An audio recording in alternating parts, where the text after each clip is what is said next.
একটা ছোট্ট সুন্দর গ্রাম, সবুজে ঘেরা মাঠ, পাখির কিচিরমিচির ডাক আর আকাশে রোদের ঝিকিমিকি। চারদিকে যেন শান্তির হাওয়া বয়ে যাচ্ছে।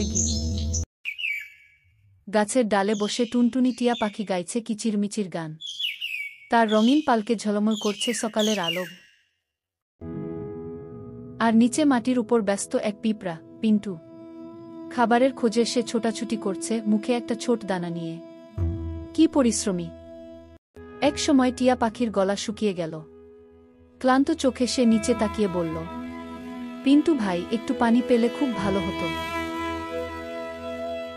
পিন্টু মুচকি হেসে বলল, আমি আছি না বন্ধু। সে দৌড়ে গেল, কলসিতে পাথর ফেলতে লাগলো একের পর এক। ধীরে ধীরে পানি ওপরে উঠল। তারপর পিন্টু একটা পাতায় পানি এনে টিয়ার সামনে দিল। টিয়া খুশিতে বলল, তুমি শুধু ছোট না, তুমি আমার বড় বন্ধু। তারপর থেকে টিয়া আর পিন্টু রোজ দেখা করে, গল্প করে আর একে অপরকে সাহায্য করে। তাদের মধ্যে গড়ে উঠল এক অটুট বন্ধুত্ব। বন্ধুত্ব মানে শুধু খেলা নয়, বন্ধুত্ব মানে প্রয়োজনে পাশে থাকা। আর সেটাই পিন্টু আর টিয়া পাখি আমাদের শিখিয়ে দিল।